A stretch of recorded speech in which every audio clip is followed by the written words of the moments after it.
Well, first up on the show, we're going to talk about corporate India, what we can expect in FY24, particularly on the operating margin trends. Now, India Inc.'s operating profitability had seen a very sharp contraction in Q2 and the first half of FY23. Now, Q2 EBITDA margins, according to the Motilal Oswal study and the companies that they cover, ex of financials went down by 540 basis points in Q2 year on year. If you look at the performance in the first half of the year, the margins were down 510 basis points at multi-year lows. These are the companies that they track ex of financials. However, we've seen a recent commodity price correction, and that, according to them, is going to drive a margin pickup sequentially in the second half of FY23, which will extend into FY24, which is why they've titled their strategy note Theme 2023 as corporate margins to rise from the ashes. Sectors which had seen a deep correction in margins will drive the recovery. That is cement, metals, oil and gas, consumer, auto, specialty, chemicals. These are the sectors which will drive a margin expansion in the second half of the year and FY24. Gautam Dugar, the head of research at Institutional Equities at Motilal Oswal Financial Services, is now joining us on the show to talk about this. Gautam, morning, and thanks for joining in. Rima here. Can you talk about this strategy note, the expectation on the margin front? What is it that your analysis and expectations have thrown up? Hi, Rima. Good morning. Thanks for having me. So the context is very simple. Last 18 odd months, we've seen that the corporate margins have taken a big knock, because of a variety of reasons: commodity price inflation, supply chains getting disrupted, and in several sectors, corporate decided not to pass on the price hikes because the demand was very shaky. So the net result is that if you look at a broader universe of NSE 500 companies, between December 20 to September 22, if you look at their top line, it has gone up from 20 lakh crores to 30 lakh crores. So net accretion of about 10 trillion rupees. But if you look at the EBITDA from the similar period, the EBITDA accretion is just about 33,000 crores. So on a top line of incremental 10 lakh crores for NSE 500 companies, you got an incremental EBITDA of just about 33,000 crores. And for profits also, the accretion was just about 36,000 crores from 2 lakh crores to 2,35,000 crores. So essentially what it meant was margins took a deep dive from 21% to about 15%. So that is 600 basis points for the broader universe. For our coverage universe, as you mentioned at the beginning of the show, the gross margins are coming in at a multi-year low of just about 29.5%, and EBITDA is also at about 14.7%. We are now expecting that second half FY23 and FY24 will be the period of margin recovery, barring any unforeseen events, which are definitely not predictable. But at the moment, when we look at the numbers, it seems to suggest that second half and 1H, or rather full year FY24, we will see somewhere about 200 to 250 basis point of a recovery on both gross and EBITDA margin front. And as I mentioned, the sectors which took the margins down will be the sectors which will take the margins up. So broadly, your commodities like cement, metals, oil and gas, and then some of the B2C companies and sectors like consumer and auto, where we are expecting margins to show a semblance of a recovery. Be that as it may, your margins in FY24 will still be lower than the pre-COVID gross margins. If you look at FY17 to 20 as an average period for pre-COVID, both your gross and EBITDA margins will still be lower versus the pre-COVID period, despite seeing a recovery from where we are right now. Okay. Gautam, hi, good afternoon. Just a follow-up, you said that autos are expected to see a margin improvement, but is it as simplistic as that? Because on one hand, raw material prices are coming off, but on the other hand, there are large discounts being given, right? Whether it's in the small car segment, in the commercial vehicle piece.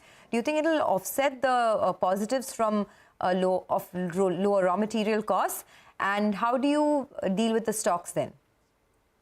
No, it's never simple. When you look at the interplay of various cost line items on a P&L, it's never linear that you got 10 rupees of saving in raw material and you accrue everything to your EBITDA.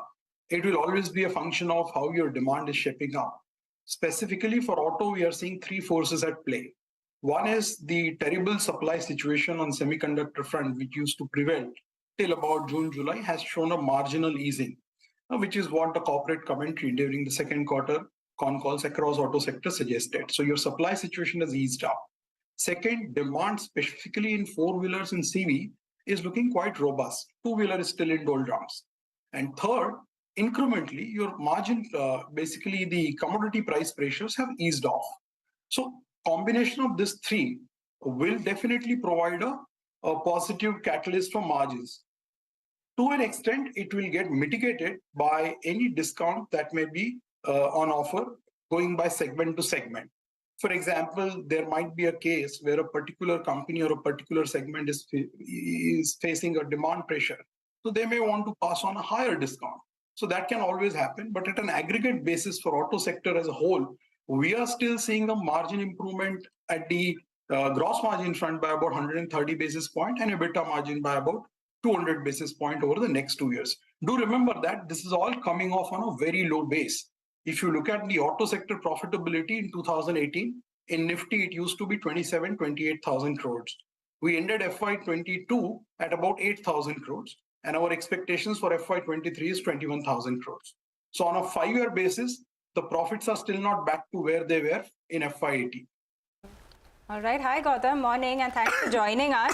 So, you were saying that margins are going to pick up in the second half of this year, that is in Q3 and Q4, and then in FY24 as well. Can you break it up a little bit more, as in like how much of an expansion should we expect in, say, the cement pack, in the, in the metal pack? If you could break it up for this year and then for the next as well. Yeah. So roughly, as I mentioned at the beginning, sectors which took the margin down were global cyclicals and some of the other commodities and B2C sectors like consumer and auto. And we are expecting the same sectors to lead the recovery going forward. So for example, when it comes to gross margin, we are expecting a cement sector to report a margin expansion of about 400 basis points, consumer at about 250 odds, metal somewhere similar, and autos, just I mentioned, 130, 140 basis point. When it comes to EBITDA margin, again, the same sectors, you will see margins recovering from as low as 180 basis point of expansion to as high as 300 basis point of expansion. So net at an coverage universe level, when we look at the margins, we are expecting the EBITDA margins to go up from 14.7% in FY23 to about 16.9%. Now, this is a 220 basis point of a margin expansion, but it will still be lower than the 17.4% that we clocked in FY22. So this is definitely a recovery from where we are, but still well below where we were in FY22 itself.